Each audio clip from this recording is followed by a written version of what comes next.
جنت کون سی چاہیے؟ مرنے کے بعد کون سی جنت چاہیے؟ سب کون سی جنت کی دعا کرتے ہیں؟ یاد ہے سب کو نا؟ جنت الفردوس کی دعا کرتے ہیں۔ اچھا، یہ دعا کرنا کوئی غلط نہیں ہے، میں یہ نہیں کہہ رہا ہوں کہ کیوں کرتے ہیں، اس لیے کہ یہ تو حدیث میں سکھایا گیا کہ اللہ سے فردوس مانگو۔ لیکن سوال یہ بھی تو ہے نا کہ یہ بھی ساتھ میں بتایا گیا ہے کہ جنت تب ملے گی جب دنیا میں ٹھیک کام کر کے آؤ گے۔ گڑبڑ کر کے آؤ گے تو جلدی سے نہیں ملے گی، پھر دیر لگے گی ملنے میں۔ مگر دیر لگنے میں کیا ہوگا معلوم ہے؟ جنت میں جانے میں اگر دیر ہوگی تو کہیں نہ کہیں تو جائے گا نا آدمی، وہیں تو کھڑا نہیں رہے گا میدان حشر میں۔ کہاں جائے گا پھر؟ جو کوئی بھی جائے گا جنت کے علاوہ اور کون سی جگہ ہے جانے کی؟ دوزخ ہے، جہنم ہے۔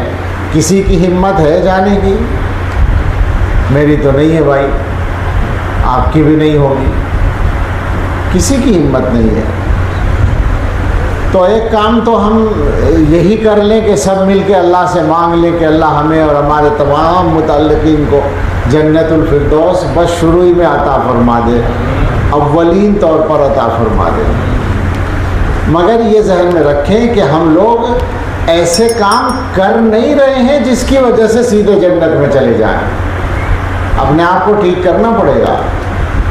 اللہ تعالیٰ کے یہاں رحمت تو بہت بڑی ہے، اللہ اگر اپنی رحمت سے کافروں کو بھی جنت میں بھیجنا چاہے تو انہیں کوئی نہیں روک سکتا۔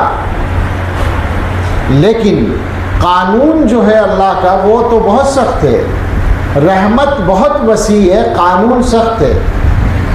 جو لوگ اللہ کے قانون کو صحیح طور پر سمجھتے ہیں ان کا کیا حال ہوتا ہے، وہ اتنی سی بات سے آپ کی سمجھ میں آئے گا کہ حکیم الامت حضرت اقدس تھانوی رحمۃ اللہ علیہ فرماتے ہیں، حضرت تھانوی رحمۃ اللہ علیہ فرماتے ہیں کہ یہ تمنا ہے کہ جنت میں جگہ مل جائے چاہے جنتیوں کی جوتیوں میں ملے، بس جنت میں پہنچا دیں اللہ تعالیٰ۔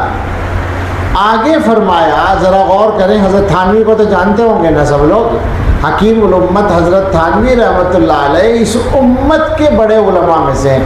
14ویں صدی کے بڑے علماء نہیں کہہ رہا میں، 1400 سال کے بڑے علماء میں سے ہیں اور بڑے اولیاء میں سے۔ وہ یہ کہتے ہیں کہ تمنا یہ ہے کہ اللہ تعالیٰ جنت میں بھیج دیں، مگر اس وجہ سے نہیں کہ ہم جنت میں جانے کے مستحق ہیں، ہم جنت میں جانے کے حقدار ہیں، یہ وجہ نہیں ہے، بلکہ وجہ یہ ہے کہ جہنم میں جانے کی ہمت نہیں ہے۔ اس سے کیا سمجھ میں آیا کہ اتنے بڑے آدمی جب یہ بات کہتے ہیں کہ ہم جنت میں جانے کے لائق نہیں ہیں تو ہم لوگوں کا کیا حال ہے پھر؟ ہم تو سچی بات ہے، وہ تو اللہ کی بندگی کی وجہ سے، تواضع کی وجہ سے کہہ رہے ہیں، وہ تو انشاءاللہ ان لوگوں میں ہے کہ جو پتہ نہیں ہزاروں لوگوں کو لے کے جنت میں جائیں گے سیدھے، لیکن وہ تو تواضعاً کہہ رہے ہیں۔ مگر ہمارا قصہ تو بالکل ایسا ہی ہے کہ اگر اللہ تعالیٰ معاف نہ کریں، ہم توبہ نہ کریں، اللہ معاف نہ کرے تو جنت میں جانے کا کوئی سوال ہی پیدا نہیں ہوتا۔ ایسے ایسے اعمال ہم نے کر رکھے ہیں کہ جو سیدھے جہنم میں لے جانے والے ہیں۔ لہٰذا میں نے پہلی بات یہیں سے شروع کی تھی، اگر عمل نہیں ہوا تو سوچئے ذرا کیسے کام چلے گا۔ مرنے کا تو کچھ پتہ نہیں نا کب موت آ جائے۔ ابھی کل ہی ہمارے یہاں انتقال ہوا ہے، تدفین ہوئی ہے کل پرسوں شام، شاید مغرب کے بعد انتقال ہوا۔ ایک گاڑی والے تھے، آپ لوگ جانتے بھی ہو شاید، حضرت محتمم صاحب دامت برکاتہم کے ساتھ آج کل چلتے تھے، فضیل نام تھا ان کا۔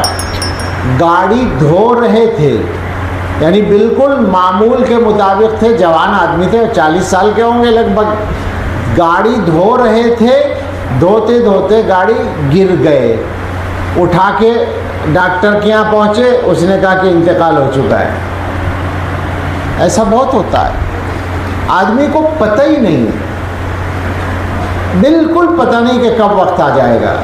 اس کا مطلب یہ ہے کہ ہمیں بہت جلدی جنت میں جانے کی تیاری کرنی چاہیے۔